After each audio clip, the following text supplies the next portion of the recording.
This is this week's Death in Music, episode number 10. It's a pretty big deal. It's a major milestone. It's the first decade. Right, it's well, I mean, yeah, because the other one was just like 9.5, right?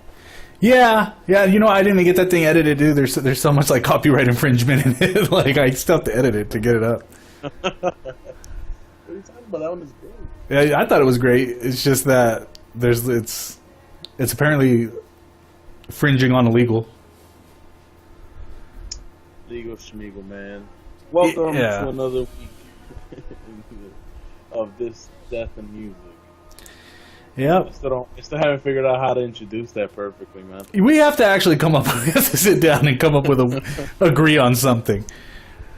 But yeah, it's this week's Death in Music. Well, what else is there to say about it? We talk about a dead celebrity every week, and as you can tell, this week's dead celebrity is Thomas Earl Petty, better known as Tom Petty. Yeah, known as Tom Petty by many. The late great to some Tom Petty. Yeah, Tom Petty. You know, it's another one of those episodes where like it's an artist like I didn't know too much about, and then I walked away with like massive respect for after like studying about them. He's actually pretty amazing. I'm gonna go with this is one of the artists I still care nothing for. Really? Like, you don't even like him? Nah, man. I really tried. Like, I listened to some of his old albums, and I went through the discography and everything, and there's a couple, like, one or two songs. Yeah. I mean, I didn't even know that he sang Free Falling. Oh, yeah, there's that one. Song, right? Yeah, that's a great song. Yeah, but I mean... well, what about, like American Girl, dude? It's like a classic, right? Last song he ever played to an audience. Isn't that one of his first breakout through song, I think? How much did you hate him pre-learning about him? That's a good question. Did you hate him any more before you learned about him? Don't hate him. I just don't love him. Yeah. It's when I always felt like there was a lot of hype. You know, Tom Petty. I've always known who he is. It's one of those artists, you know. Yeah, no, I know what you're saying. Like he's got this big following, and like there's hype around him. But there's some things about him though. Like, to me, it's interesting that he's never won a Grammy, despite like having like a lot of like Billboard charting songs and being a household name, and then playing with like some other great musicians. Like, I'm sure you heard about that Traveling Wilbury shit, right? Where he's in that group with like that was pretty badass. I mean, I think he does have a Grammy, doesn't he? Does he? Does he? I could jump through, but does he actually have a Grammy for anything? I didn't see it in his awards on Wikipedia, but Wikipedia doesn't have everything. But so something I was going to say about Tom Petty is that, like, so does he have a Grammy? What's his Grammy for? Do you know off the top of your head? I think it was with the Traveling Wilbury. I guess that counts, but like he doesn't have anything, I think, with like the Tom Petty and the Heartbreakers label.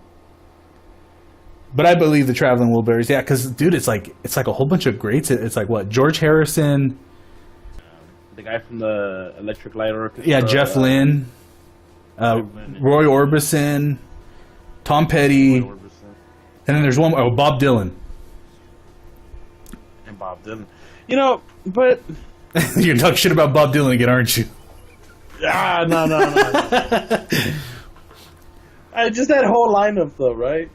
That lineup is like all of the number twos of like of music. Like, I don't mean to be a dick. You know what I'm saying?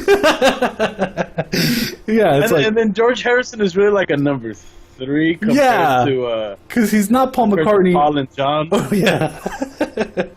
So like it's like it's kind of iffy, that band. I heard a bunch of their music and it's all right. Like, I actually like Tom Petty's like solo stuff better than I'm not like a huge Traveling Wilburys fan, I guess.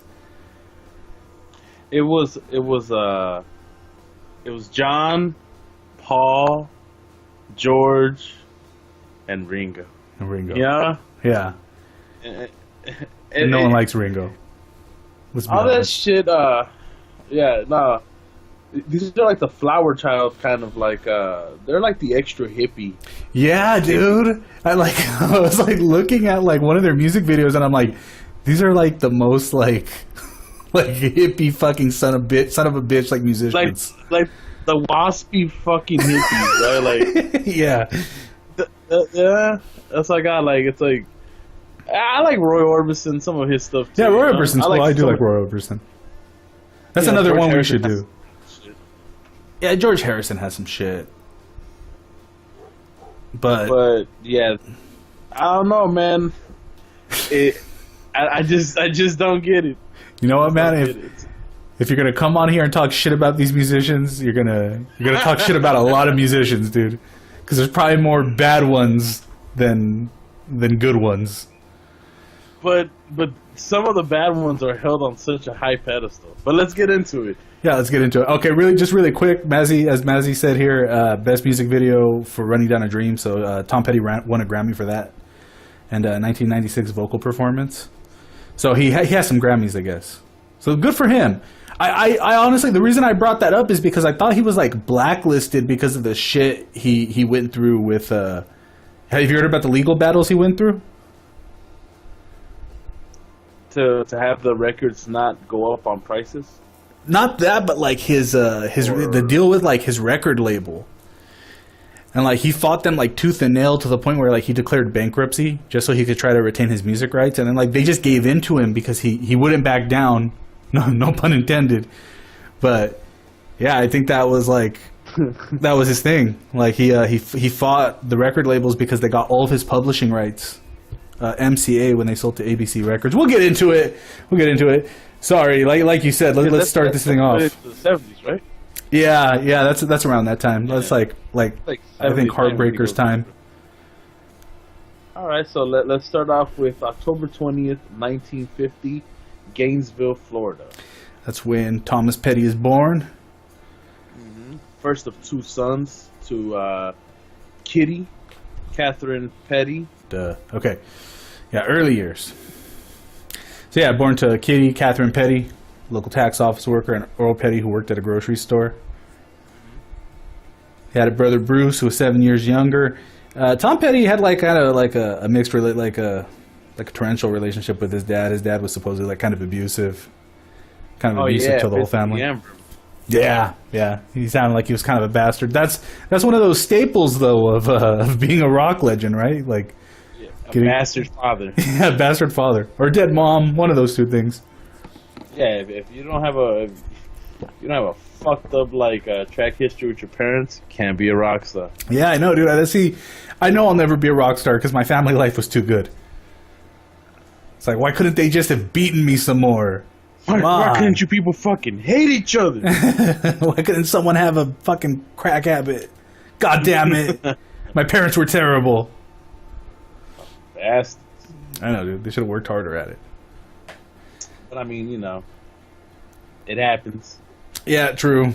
So, so he got interested in rock and roll music when he met Elvis Presley in the summer of 1961. So at that time, he's 11, dude. It's pretty young.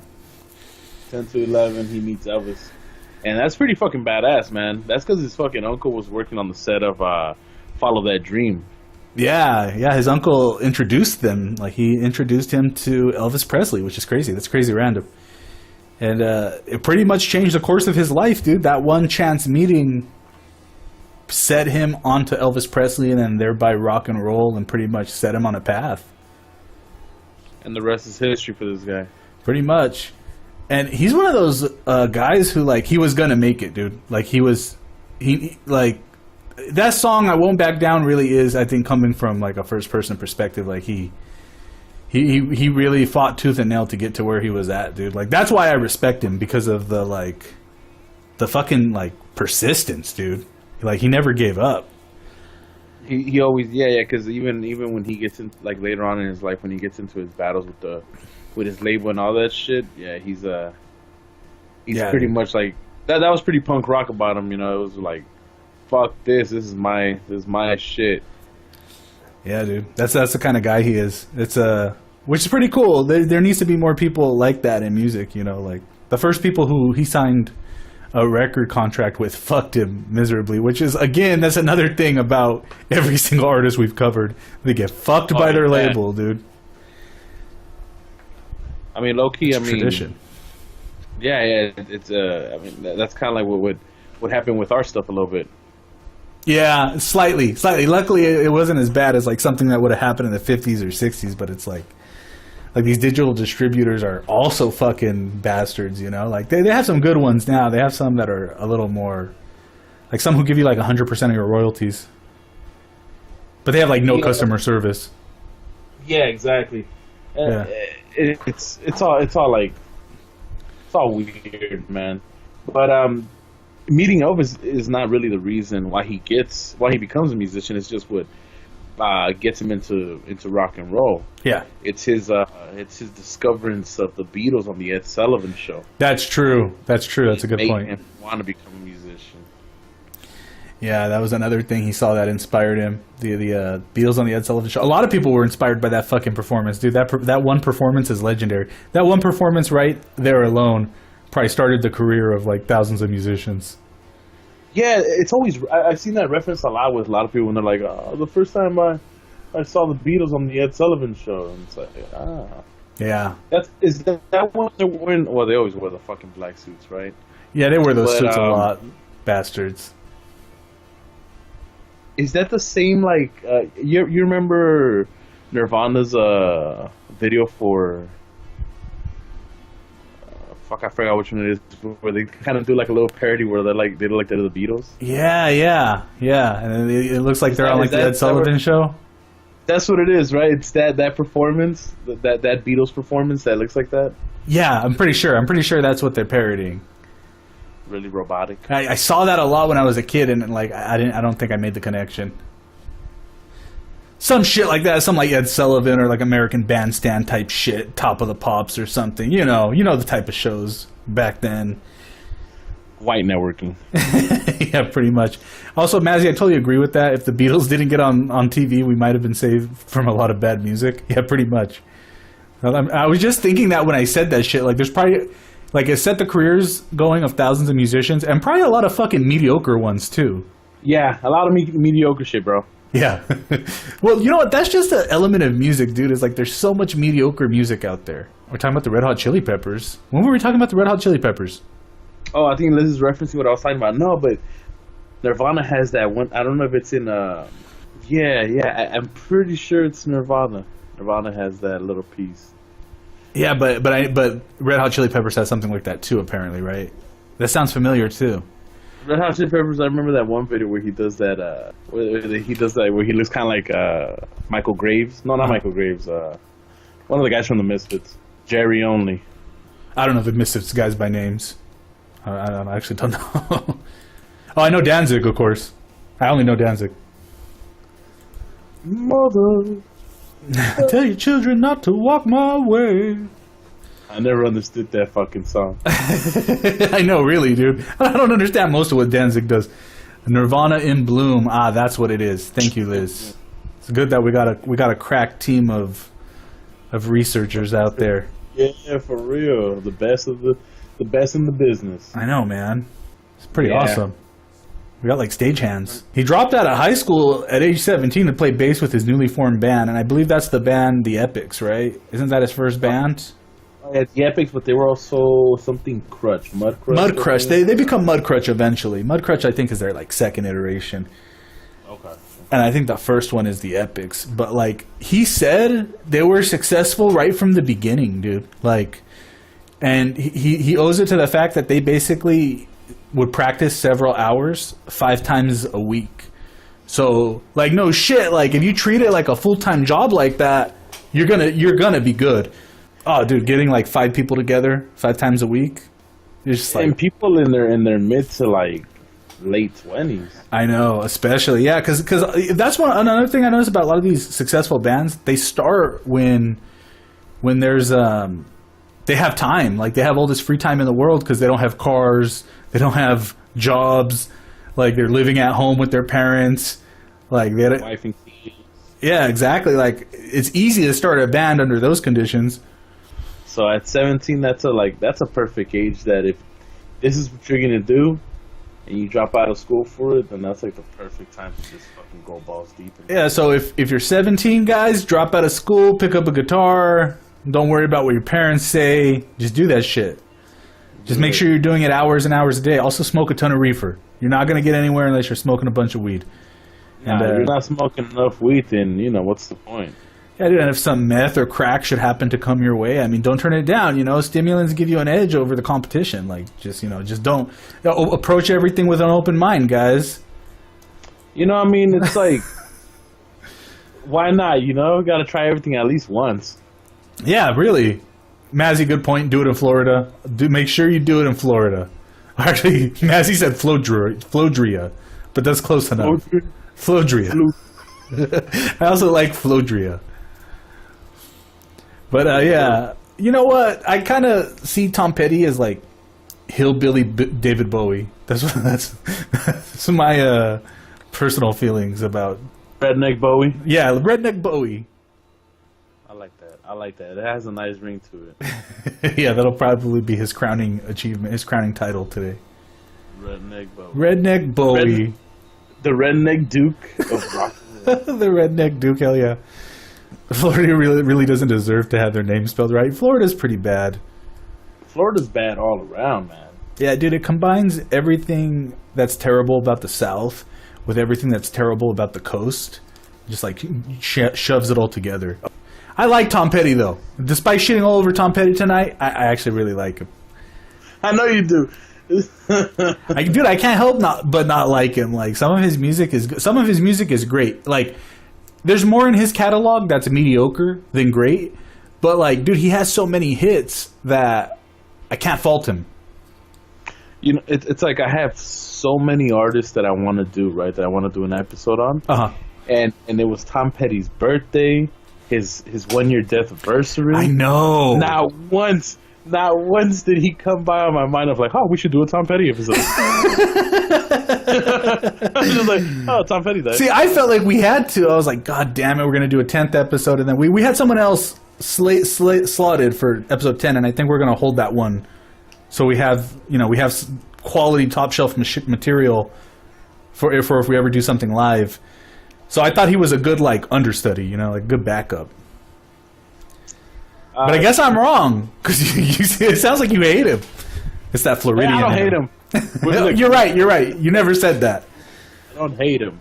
I just don't see. You're just not impressed by him, right? Yeah, that's what it mostly is. Like on one end, it's like, let's get back to Tom Petty. Random BS is funnier than talking. The guy kept telling us he won't back down. It's not right, guys. The man is dead. Okay, let's move on. Okay, Tom Petty and the Heartbreakers. There you go. Well, before that, he was taught guitar by Don Felder, who joined the Eagles. Oh wow, yeah, that's right. I forgot about that. I thought we weren't missing anything from his childhood, but there you go. All right, now give me a little bit of Tom Petty and the Heartbreakers. This is what year? We're going to go with 1976, correct? Yeah, around there. 75, 76, 77. That's when they start their shit. Okay. And that's when, well, first they're Mudcrutch. They're Mudcrutch in 75. We already talked about they were the Epics before that. That's like his first band, basically. And as they evolve, they pick up like a member or two. But more or less, they're the same band throughout, most of the early years. What happens? Well, I know they go to California at some point. They make their way from Florida to like California, to Hollywood, to LA, and they start shopping their album, basically. Okay, what about this song? Don't Do Me Like That. Yeah, Don't Do Me Like That. What about that one? What about Last Dance with Mary Jane, or Mary Jane's Last Dance? Oh yeah, see, I've heard that. That's a good song. Like I've heard Tom Petty songs, Mm-hmm. But it's not like every album is whoa for me, Who do we? I mean, like we did Kurt Cobain. I could listen to every Nirvana. Yeah, man. Yeah, every Nirvana album has a solid ratio of good songs too. The majority of the album. I'm gonna go with 90% of the Janis Joplin shit that I listened to was fucking pure magic. Yeah, she's amazing. Hypnotizing ass voice, right? I could see that you can grow tired after a while, maybe like nonstop listening. But in the right mindsets, fucking Janis Joplin can rock my head. No, but you know, all the shit aside, the first album, the Heartbreakers one, what is it? It's just called the Heartbreakers, isn't it? Oh, yeah, I think so. I believe so. Yeah, just the Heartbreakers. It's eponymous. That one had a pretty.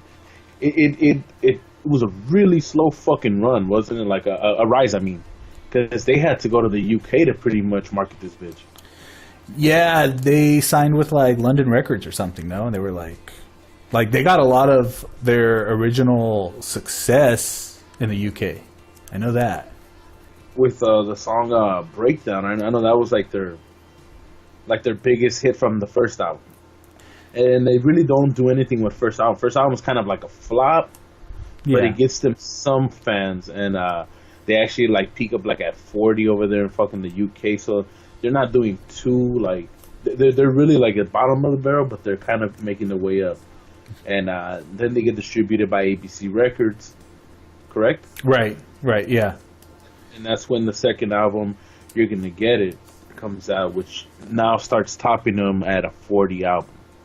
See, and isn't that around the time? No, that's yeah, this is around the time it starts, basically, where he starts to have legal trouble with the label because they maintain a bunch of the rights to his music, and they want the rights for everything he produces as he goes. Just by the way, though, around this time, there's some good hits, like Don't Do Me Like That and Refugee are some pretty good songs from that era. Yeah, see, those two songs, I know those. Refugee's yeah. a good. Damn the Torpedoes, apparently. That went platinum, dude. That's number 3, correct? Yeah, that's their third album. That's when it has... that's the one that has Don't Do Me Like That and Refugee. Sorry, I didn't mean to skip ahead so far. No, you're good. Number 2 has I Need to Know and Listen to Her Heart, which is also a song that I know. There you go, yeah. I mean, like I really know most of his, like, pop, like... His hits, singles, Yeah, all the singles and stuff. Like, I guess that's why I wasn't so enthusiastic about Tom Petty, because once I started listening to his music, I was like, oh, I do know this. I'm like, see, like... There's like no deep cuts to listen to. Right. He's a household name, but I kind of see why he didn't get I don't know, a Grammy, I'm guessing. I think he deserved them just because on his run itself. Yeah. A musician that could have still kept going because he was still playing until the day he died. That's true, yeah, dude. Yeah, he was having like all kinds of hip problems and shit, supposedly. Supposedly that's why he was on so much drugs. Supposedly. Yeah. All right, I'm gonna stop defending my stance on. No, you know what? I get it. Like, I didn't like the guy, man. He deserved everything he got. He was a fucking badass musician. It's like Mazzy said. The radio loves Tom Petty. That's where it's at. Yeah. Okay. Yeah. Exactly. So we get Damn the Torpedoes, go straight up platinum. That's a lot of fucking albums, man. They went 2 million copies, like. Yeah, that's pretty significant. Wait. That's good success.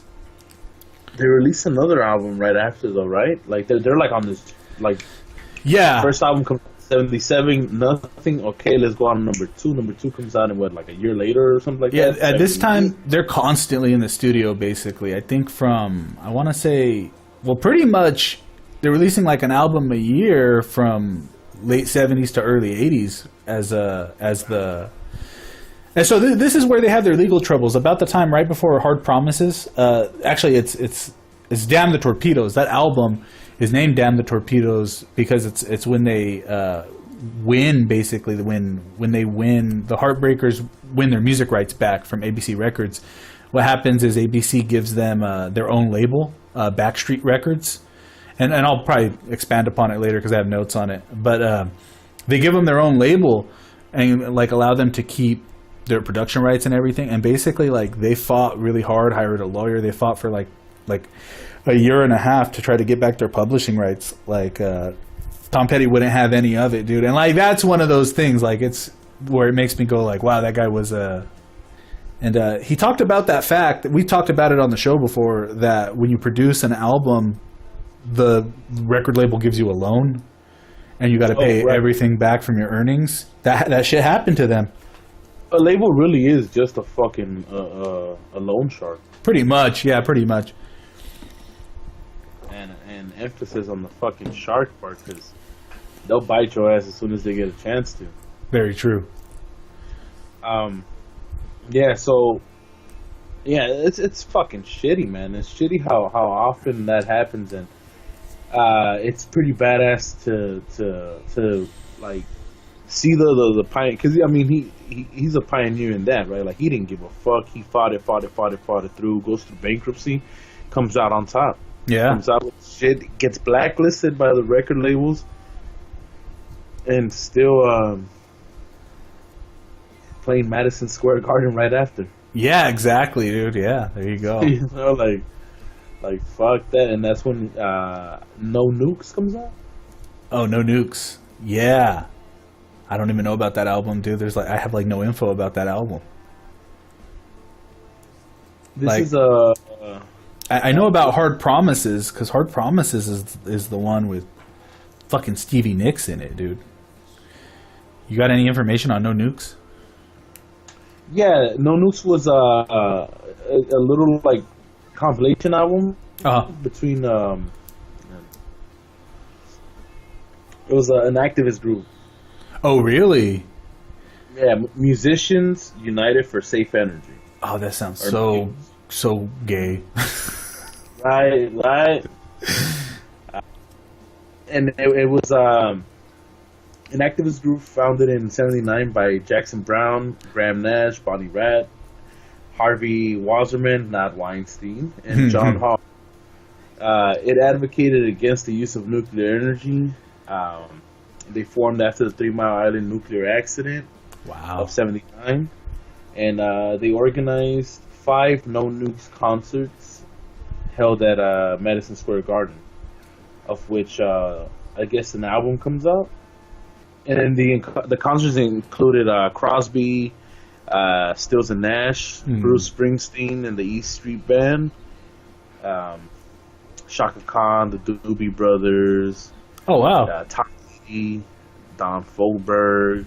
There was an album, which was a No Nukes album, and a film that was also titled the same thing. So it was like a little documentary. So yeah, wow. They during that fucking that concert, that's when they come out with the song "Cry to Me," which is also like one.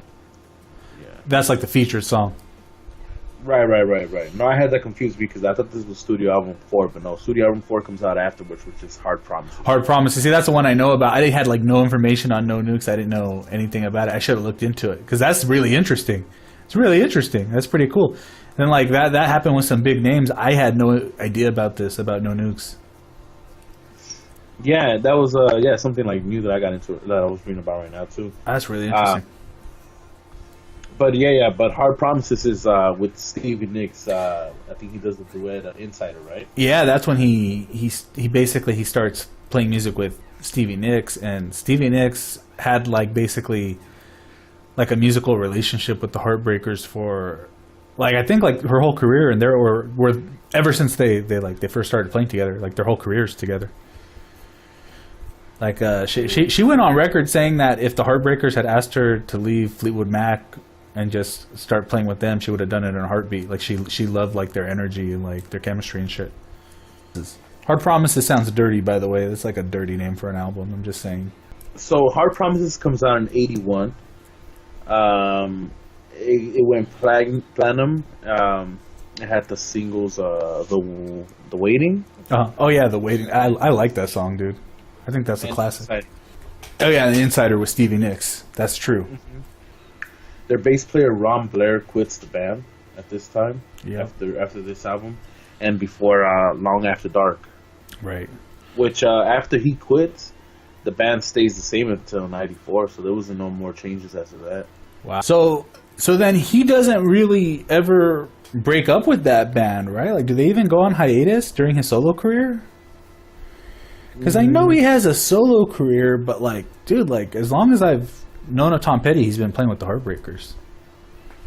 Yeah, because the Heartbreakers are from fucking. They stayed together from '76 until his death right now in last year in '17. like pretty much till the end. I think, yeah, I think his solo stuff was just kind of like on the side because I think they finished like in '89, if I'm not mistaken. Kind of like I don't know, they kind of just go down a little bit, and then he's releasing his solo stuff, so they're kind of like not in the, they're not out there playing, but then they come back pretty heavy. Yeah, I guess so. Yeah, because Don't quote me, but I don't know either. I just know that there seems to be some kind of hiatus with the Heartbreakers, but it doesn't seem official. no, It's not like they broke up. no, but they also they did Live Aid in '85. Oh yeah, that's right. Is that like the main Live Aid? I think Live Aid becomes it is because it's in the middle of the '80s. I think this song is a classic though, dude. Mary Jane's Last Dance. I'll give him that, dude. You think that's like his classic? Yeah, dude, I just downloaded his greatest hits, and Mazzy had said earlier that like basically his greatest hits is good enough to be like other series bands' albums like the Beatles. The Beatles one. Oh, you mean Beatles One? Oh, the album? Beatles One? Beatles one. That's a good album. That was like the greatest hits of the Beatles. Oh yeah, so in other words, Tom Petty's greatest hits are better than the Beatles' greatest hits. That's what we're saying, right? Let's just go with that. Let's run with that. Let's run with Tom Petty is the best musician in rock and roll history. He's even better than Jimi Hendrix. Whoa! I'm gonna start making inflated claims about Tom Petty the whole night. So be on your toes. Right. Let's just move on before I. Let's see. Southern Accents was released in. That album had "Don't Come Around Here No More." Are we going there? To '88 with the Traveling Wilburys. Oh yeah, let's go into all that shit. Solo career, Traveling Wilburys, all that shit. With that said, we got Jeff Lynne from such a great band. You got Roy Orbison. Yeah, I mean, yeah, he's a little folky, a little like got a countryish twang in his music. Yeah, but more like emo. Yeah, he's like the original emo dude. The song that they come up with is "Handle with Care," and it was just gonna be like on the B-side of George Harrison's single, but they decided to just make a whole album for them, and that's when they come out with Traveling Wilburys Volume 1. Yep. And then the hilariously titled Traveling Wilburys Volume 3 is their second album. They didn't put out a Volume 2. Yeah. What the fuck is that about, dude? That's some bullshit. And Roy Orbison dies, right? So he isn't part of this album. Right, so that's about the time of Roy Orbison's death in the '80s, which that's another good one we got to do. Roy Orbison has some good songs. He mostly just has Pretty Woman, though. Isn't that like his big deal? That was pretty much it, right? They come out with Volume 3 and they really don't go anywhere. It's kind of like the end of the Traveling Wilburys. Yeah, I guess they didn't really take off. I mean, they're not a household name or anything. No, it was very like short-lived career. Yeah. So in '89, Petty releases Full Moon Fever, and this has like some of his best fucking hits on it, dude. Like I Won't Back Down, Free Fallin', Running Down a Dream, and that's like solo shit. And like it shows, dude. He's got talent aside from the Heartbreakers. Free Fallin'. Classic, dude. Classic. And so is I Won't Back Down, and so is Running Down a Dream, dude. Like those are like three of my favorite songs right there. Some of his best ones, like American Girl, came out from like Mudcrutch, dude. Which is crazy. Like he basically wrote hits all the way from the beginning. That shit pisses me off. But I mean, I feel like in '89. They reformed in '91. The Heartbreakers. Oh, okay, so that's what happens with the Heartbreakers. The Heartbreakers, yeah, they get back together in '91, and they release Into the Great Wide Open. So some of his better songs actually come from that short solo period, and apparently some of the musicians that played on his other album were just musicians from Traveling Wilburys. Like they're even in the music video. So that's fucking random. Like it's like they backed him in his solo work. Learn to Fly and Into the Great Wide Open. That and the last one actually featured Johnny Depp in the music video. What the fuck, man? Johnny Depp was in a music video for Tom Petty. interesting. think we got You Don't Know How It Feels, You Wreck Me, It's Good to Be King, you know. Yeah. And this is fucking, I mean, Rick Rubin produced this, so you could only fucking imagine There you go. why Man. it sold over 3 million copies. You get me? Yeah. I mean, Rick fucking Rubin. So this is the Wildflowers, right? I mean, so this is a big hit for them too, and this is '94. Yeah. So and then in '96 they did the soundtrack for the movie She's the One with Cameron Diaz and Jennifer Aniston. was that movie like notable in some way, or is it just some mediocre movie that everybody forgot about? It's a mediocre movie that everybody forgot about, but Jennifer Aniston is so. Well, good times. Good times. Worth the mention. Okay. Worth the mention. And we have Lindsey Buckingham, Speak of the Devil. Oh yeah, that's right. He's on one of the singles, Walls. We got Johnny Cash Oh yeah, that's right. The Johnny Cash thing. on Unchained with they called it Petty Cash. Petty Cash. That merger was just waiting to happen. Yeah, because he won a Grammy for the best country album that year. He also covered Tom Petty's "I Won't Back Down." Like when he did fucking 9 Inch Nails' Hurt. Yeah. It's like fuck the 9 Inch Nails version, man. Yeah. You feel the pain in that man's heart when he sings it. Yeah, that's true. I Won't Back Down. He also made his own. I forgot about that. I've heard that version, and yeah, that's another one he did. He did justice. He's just got that. He's got that fucking aura, dude. Like he's just like it's the soul, I guess. He's just got that soul. Yeah, he had that deep country soul. Yeah.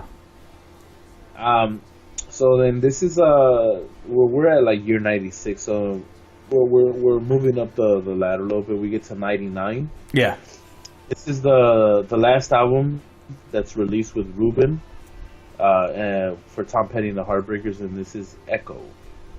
And it had its 2 singles that were Room at the Top and Free Girl Now. And this album actually means number 10 in the U.S. Charts. So That's pretty good. still keeping it up there. Yeah, still keeping it up Yeah, there. the funny thing, is like, all of his latest albums all charted on the Billboard. Like all of his like latest stuff with the Heartbreakers, like he was still pulling it off. And apparently, he played a tribute to the heroes after the September 11th attacks. Yeah, and he also did a concert for George after that too. The more we do this, the more I like Tom Petty, little by little. I'm wearing you down on Tom Petty, dude. I really am. I mean, not so You're bad. gonna come around. He's very talented. I give him that. He is talented, and he's a good songwriter. He's a great songwriter, dude. That's what I like about him, is that. Yeah, you see what I'm talking about with Tom Petty? Just a hard-working musician, no real oomph about him. That's all he was. That's true. That's all he was. He was a grinder. He grinded into it, dude. Yeah, I respect him. He was actually, he's a good musician, but there just wasn't, But he's still like legendary. He's a household name. You know a ton of his best songs. Like he deserves honorable mention at worst. He's like he's talented too. Like I don't know. I feel like you can't just discount him outright. Nah, he just made popular music, but he didn't revolutionize shit.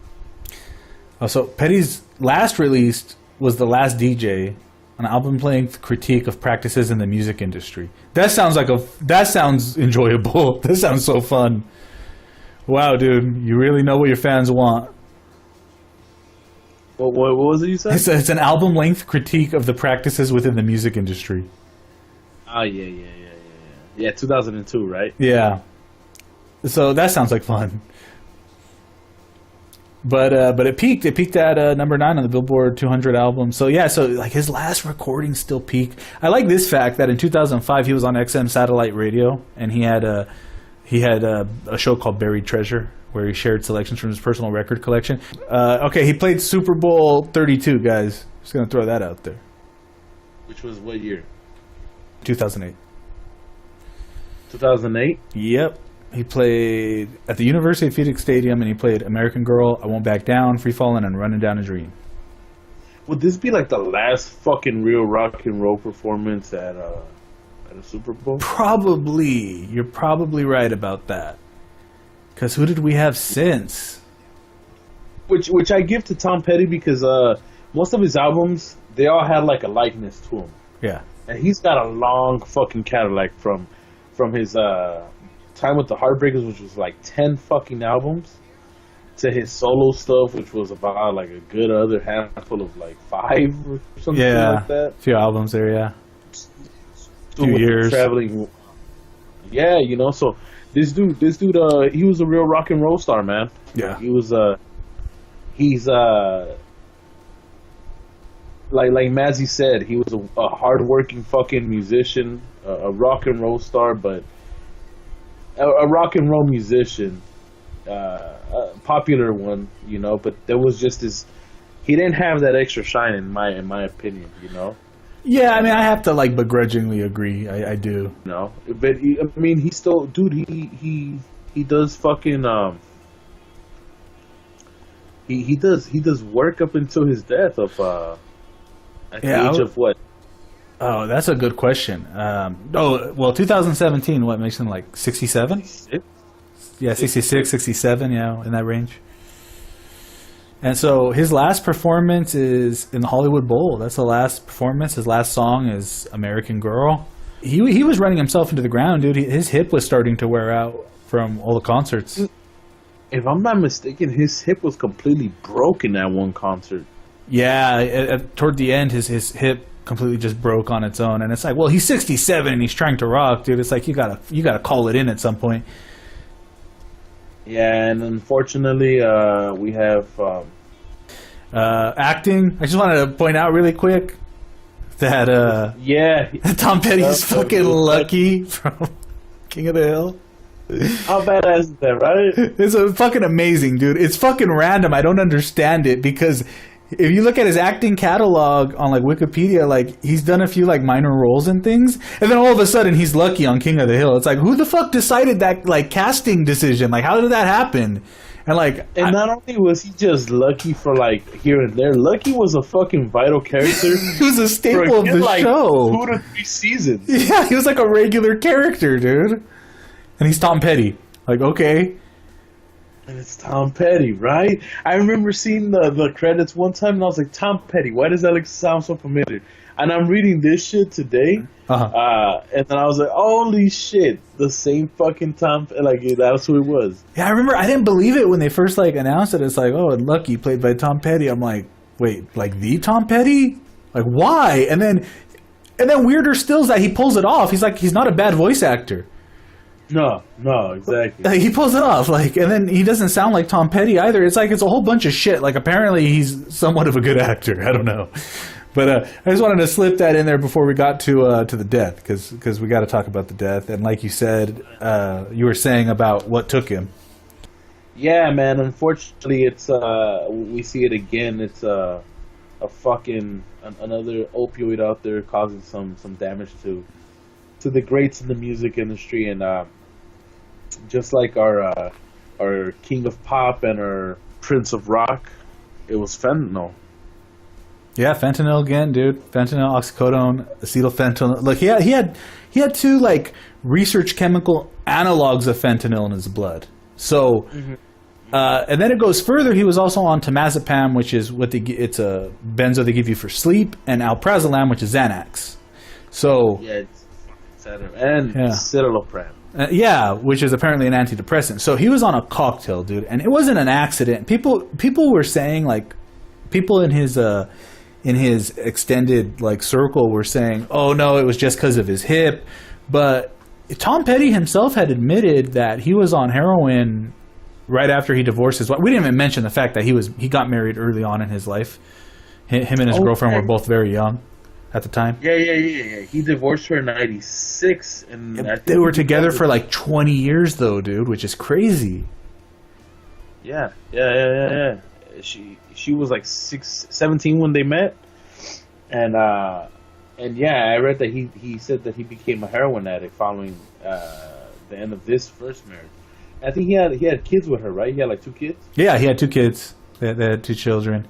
They left behind too. They went on to have some successful careers of their own, I believe. I forgot what they did, something else in the arts. But yeah, so here's the thing is that look, they said Petty had emphysema, knee difficulties, and a hip fracture that eventually became a full break. So I really think he was working his way up to a cocktail of benzos and opiates. And I'll be the first to tell you, coming from the horse's mouth, that when you combine benzos and opiates, you're not supposed to do it, right? You're not supposed to do it because they're both essentially downers. And, yeah, they're both fucking downers. Right? And you don't want to stop breathing, but they have an effect on each other that is amazing. Like they belong together. Yeah. Yeah, this is what you explained to me last time, that it's like it's a feeling like no other. Yeah, like they belong together, dude. Like for some reason.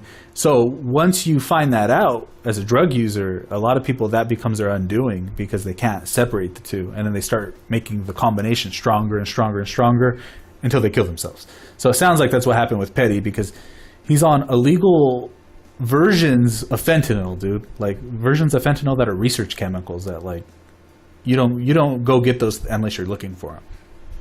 So it just doesn't seem like an accident. Well, I mean, it is an accident. It just doesn't seem like he was doing it for pain treatment. You think it was in a... He was getting high, dude. Yeah. I've seen a lot of interviews with Petty, and the more recent the interview is, the more he sounds like he's high. Like he's high in the sense like barely keeping it together high. No shit. Yeah, like I was watching a documentary with him, and he's like through the whole thing he sounds like floaty, like he's struggling to stay in the room, like mentally. But I mean, last month, his widowed wife, Dana, told the Billboard, but she did an interview with him, that he had put off his hip surgery for a while, and the doctors like they were recommending like that it had to be done, and it was just because he didn't want to like pretty much cut off the tour, which was going to affect his band crew with money, you know, because I mean they still got to play and they get paid for that shit. He didn't want to disappoint the fans, so I see what you're saying about him getting high. But I think in this instance in his life, because I hear a lot of also stuff that he was like in a good fucking like place in his life. You know, maybe it could have been the loopiness of being high and shit and like thinking he could control it. But I think that all of that was taken because of all the shit that his body was breaking down in. Yeah, dude. Yeah, I mean, I mean, it probably pushed him over the edge, basically. But I guess my point is, I think he was carrying a habit around until this point. I don't think this was just like a one night, took too many drugs. I think this is something he'd probably done before. That's my speculation on it. It was just the night that did him in. Yeah, and this was the night where it was just too much. It's crazy though, right? Heroin, like, how many fucking episodes? Well, we're on episode 10, right? And with our first two artists, like the first episode is two artists combined, correct? Right, who both died from fentanyl. From overdoses. Well, I guess only Prince had the fentanyl, but they both died from overdoses. Yeah, and then prescription drugs, right? That was something Mazzy had brought up on one of the episodes. And then, okay, so who else? Well, then heroin, it's what's her face? You got Janis Joplin. Jimi Hendrix, it was those sleeping pills that were like barbiturates or something, right? Yeah, but there's also heroin use. Yeah, that's right. That's correct. Though. It was the barbiturates. It wasn't heroin. Yeah. We got Kurt Cobain.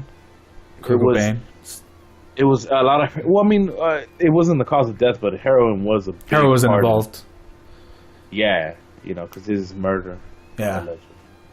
I mean, suicide, alleged suicide. It's like, dude, none of these people have died of like old age so far. Oh no, Aretha did. That's not right for me to say that. I mean, Tom Petty was 66. He was almost pushing 70. So I would say, not old enough to have died of natural causes, but old enough to have lived a full life as a musician whose career started at 17. You know, that's pretty, like 50 years of fucking music. Oh wait, we forgot about Winehouse. There Amy you go. Winehouse. Who drank herself to death. Okay, but we're like 5 out of 10 on overdoses, right? Mac Miller. Oh shit. So it's actually like 60%. Oh yeah, that weird guy. No, yeah. So like, out of 10 episodes, we have the only non-drug related deaths would be Aretha, Bowie, and Cobain. Yeah. Correct. Yeah. One is a that's- crack whore related death though. Yeah, exactly. So I mean, that was still drug related in a way, because even at that, he has so much heroin in his body. Right? Yeah. Also true. But it still discounts the drug related death. Yeah, dude, we got to start playing like dead guy bingo, and like we got to start putting up each musician and how they died on a big sheet. Bob Marley, yeah, this has said Bob Marley a couple times. That was cancer. Oh, that's right, Bobo. Yeah. Cancer. So we got cancer killed. Cancer killed 2 of them.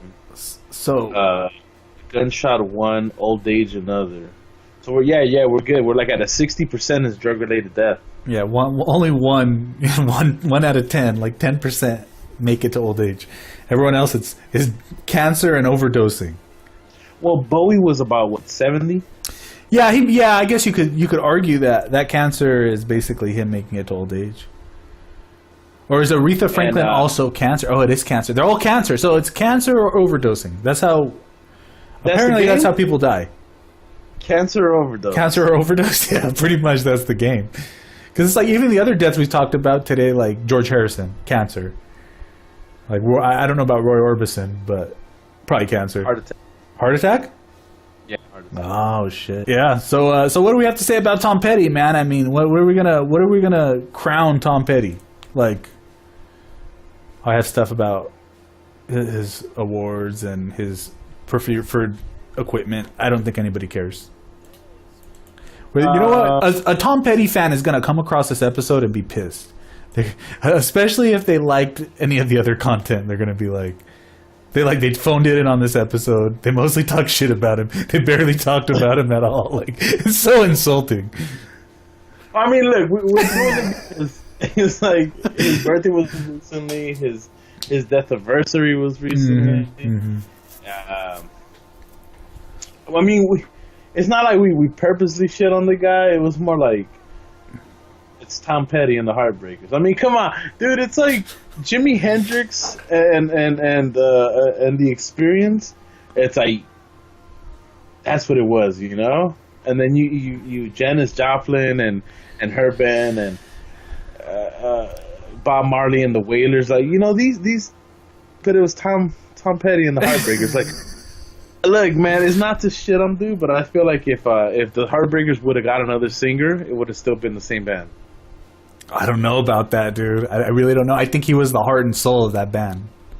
Well, of course, because it was Tom Petty and the Heartbreakers. Yeah, but like, I don't know. I think he was the one who was like writing all the music, and I think he had like the most creative influence. And I don't know, man. I actually really think he's a great musician. I don't think he's the best one we've done, though. No, I'm not shitting on on his talent. I'm saying the fact that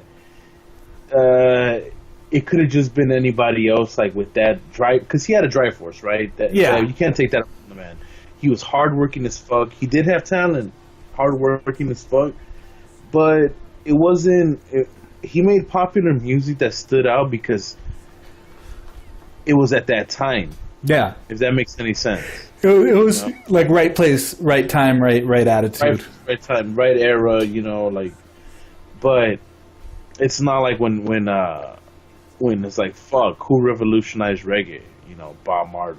Yeah. You know, who was way ahead of their time and like fucking stood out. You know, David Bowie. You know, Prince. But see, the thing is to me is that there's only so many names like that. And like we'll get through but I'm saying, so many of them. A household name. Oh, for sure, for sure. That's where I'm coming from. Where it's like he's a household name. I'm not shitting on him. I'm saying he is good. He is talented. He deserved every alkaloid he got. Yeah. I just feel like he was just another like folklore, like he's gonna be one of those guys. All right, dude. Okay, Tom Petty or Mac Miller, dude. You got to make a choice. Who's better? The rock and roll in me is gonna go with Tom Petty. Okay, all right. Just so even though he's not your favorite rock and roll artist, he's still better than Mac Miller. Oh, he's still rock and roll. And we give a lot of praise to Mac Miller, so it's funny. It's almost like you're hard on him just because he's like, now we're getting to like second tier rockers. That's what it feels like. Yeah, but we're gonna start coming across more of those for sure. Yeah, I bunch them up with Bob Dylan and Bruce Springsteen. Nah, Tom Petty, good artist, hardworking musician. He's a rock star, without a doubt. He died a rock star. He will be a rock legend. Yeah, but he's not going to be remembered exactly like Jimi Hendrix is or the Beatles. Sad but true. Yeah, like his songs have lasted. I think they've lasted the test of time because they're nostalgic to a lot of people. For sure. You know, it was like the summer of '69 type shit. You know. Yeah, true. He's also got like just enough touch of like Southern in the music. You know what I mean? Like just enough to the point where it's not country and it's not annoying. Like he seems to have like the right balance there. Got to give him credit for that, I think. Like I think that's something that defines his music, like a trademark. Well, you're assuming, Mazzy, that... Okay, that's a good question. Is your favorite rapper beneath the worst rocker? That's got to be a yes. Or no, I mean a no. Is my favorite rapper beneath the worst rocker? Because really good rapper is way better than a shitty rocker. Yeah, because I mean, I do like hip hop. I like rap. You know, I listen to a lot of new, like, not mumble shit, but I listen to a lot of, like, more underground rappers that are coming out. Yeah. And my favorite rapper of all time is Ice Cube. Oh, really? I just feel like that man was unstoppable as a fucking force to be reckoned with as a battle rapper and shit. My favorite is Tekashi 6ix9ine, dude. That's my favorite rapper. Is that why you dye your hair on the weekends? Yeah, dude. I'm gonna get some fucking rainbow dreads, dude. Just wait, I'm gonna put Fruit Loops in my hair. You're gonna love it, dude. Skittles grill. It's gonna be the shit. Just walk around with Skittles foaming out of your fucking mouth. That's the plan. Yeah, no. There's so much worse rockers for me. For sure. He's still up there. It's just like the Traveling Wilburys thing tells you everything you need to know. That's the exact class of musicians he's in. He's in the class of musicians with like George Harrison and Roy Orbison and Jeff Lynne, where he's almost one of the best. Almost, you know? It's like as a musician, as a fellow musician, I appreciate it. And it's like musicians' music, right? Yeah. Where you're like, oh yeah, it's good because they're doing like some technical shit that makes them a little bit different and stuff, but I'm not gonna like go pay to go see them. You know, that's fair enough, dude. I mean, I can't blame you. But give him a title, man. I'm gonna put it on you because I'm having trouble. He's like a knight or something. It's pretty like he's not in a royal family. He's like, so what is he? What makes him? What is Tom Petty? He's an American girl. I don't know. That's yeah, you know, we'll call him the Knight of Rock and Roll, man. All right, man. That's bland and generic enough. Because you were gonna call him the was it the Duke? The redneck Duke, like redneck white Duke, the redneck Duke. Which I also like because Knight of Florida. Yeah, he's one of the knights, dude. We're gonna find all the knights. We're gonna find out where they're all from. Prince of Rock? Nah, because isn't that Prince? Didn't we already call Prince that? We call Prince the Prince of Rock. I'm just saying Tom Petty is better than Jimi Hendrix. That's all I'm saying, guys. No, I'm obviously kidding. Jimi Hendrix is, yeah. Tom Petty, the Knight of Rock and Roll. All right, man. Well, I can live with that. Hopefully, he's not rolling in his grave over it. He was a hard work. No, I think he'd accept it. You know, he was hardworking. He wasn't. hardworking peasant, the hardworking peasant of rock and roll. Mazzy, that doesn't have a good spin. But I like where Mazzy's head goes.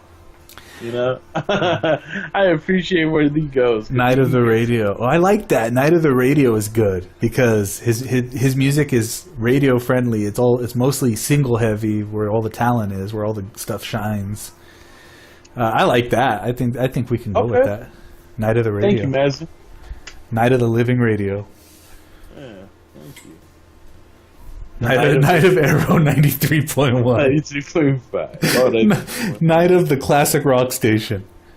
Night of Careth 101. Yeah, exactly. Night of the Oldies. Yeah, you know the type. Yeah, I'll give him that. I'll give him Night of the Radio. So this episode was loosely based on Tom Petty. Yeah, there's some Tom Petty in there. If you paid for it, you would have returned it, but it's free. The next episode, I promise, will have more content about whoever. Our next episode is a Halloween special. Oh, that's right. Yeah, let's announce that shit. I already. You want to announce who we're planning on doing, or? You said what's his name? Screamin'. Jay Hawkins. Screamin' Jay Hawkins. Thank you. Oh yeah, that's a good one. Hell yeah! That's a fucking yeah. So. That'll be like our Halloween special. Hopefully, Robert dresses up as Tekashi 6ix9ine for that one. Holy shit, dude! I'm totally gonna do a fucking costume, dude. Oh man, I'm gonna wear a costume for it. Oh yeah, I'm gonna make sure that I have better lighting in this fucking camera. Who knows, man? I blame Mazzy. Mazzy fucked it up. Thanks, Mazzy. Thanks for nothing. Seems like you're not the Night of Radio, Mazzy. So with this being said and done, we have our Night of Radio. I think it was another good episode, man. Yeah, I liked it. I mean, hey, you know what? As long as we're talking about music, I'm happy. You know what I mean? We're on topic. Yeah, and shit. As always, follow us on everything at Death and Music on every platform. Digital streaming sites such as Twitch. TV. Is it Twitch TV? Twitch.tv, yeah. Twitch.tv, YouTube, Facebook Live. We have our Instagram ran by the lovely Lizzie Liz. Our wonderful research correspondents, Lizzie Liz and Mazzy, live every fucking time. Love you guys. Thank you for being here so much. Just follow us, hit us up. You want to see a specific episode that we might butcher your favorite artist, you know. Who knows? Depends how much we like them, apparently. Yeah, fuck yeah. Like I always say, you could go to our website at sstsunami.com, follow the links there to hit us up, see what's coming up next. There's always shit in the works. We're still trying to fucking get everything going. True. Very happy with the number 10. This is a milestone for us.